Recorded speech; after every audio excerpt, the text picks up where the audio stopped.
React interview ಕ್ವಶನಲ್ಲಿ ಎಷ್ಟೊಂದು ಜನ ಇದಕ್ಕೆ ಆನ್ಸರ್ ಕರೆಕ್ಟಾಗಿ ಹೇಳೋಣ.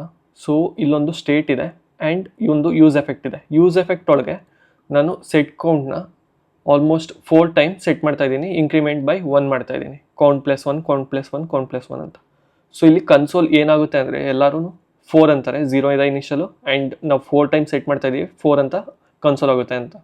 ಬಟ್ ಆ್ಯಕ್ಚುಲಿ ಏನಾಗುತ್ತೆ ಅಂದರೆ ನೋಡಿ ರಿಫ್ರೆಶ್ ಮಾಡ್ತಾಯಿದ್ದೀನಿ, ಸೊ 0 ಅದಾದಮೇಲೆ 1 ಅಂತಲೇ ಕನ್ಸೋಲ್ ಆಗುತ್ತೆ. ಬಿಕಾಸ್ ರಿಯಾಕ್ಟು ಆ್ಯಕ್ಚುಲಿ ಸೆಟ್ ಮಾಡಬೇಕಾದ್ರೆ count value previous value synchronous ಆಗಿ ಮಾಡುತ್ತೆ ಇದು. ಸೊ ಕೌಂಟ್ ವ್ಯಾಲ್ಯೂ ಪ್ರೀವಿಯಸಲ್ಲಿ ಏನಿತ್ತು 0, ಸೊ ಅದನ್ನೇ ಕನ್ಸಿಡರ್ ಮಾಡುತ್ತೆ 0 + 1 ಆ್ಯಂಡ್ ಆಲ್ಸೋ ಇಲ್ಲಿಗೆ ಬಂದಾಗ 0 + 1 ಆ್ಯಂಡ್ ಆಲ್ಸೋ ಇಲ್ಲಿಗೆ ಬಂದಾಗ 0 + 1 ಆ್ಯಂಡ್ ಆಲ್ಸೋ ಇಲ್ಲಿಗೆ ಬಂದಾಗ 0 + 1. ಸೊ ಎಲ್ಲ ಸತಿನೂ 1 1ನೇ ಸೆಟ್ ಆಗಿದೆ.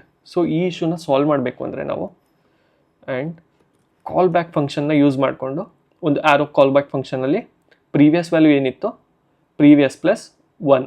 ಸೊ ಪ್ರೀವಿಯಸ್ ಇಲ್ಲೇನಿತ್ತು 0 + 1 ಆ್ಯಂಡ್ ಪ್ರೀವಿಯಸ್ ಇಲ್ಲಿ 1 ಅಪ್ಡೇಟ್ ಆಗಿರುತ್ತೆ ಕಾಲ್ ಬ್ಯಾಕ್ ಫಂಕ್ಷನ್ ಮುಖಾಂತರ ಆ್ಯಂಡ್ 1 + 1 2 1 + 2 + 2 ಆ್ಯಂಡ್ ಆಲ್ಸೋ ಲಾಸ್ಟಿಗೆ 4 ಬರುತ್ತೆ.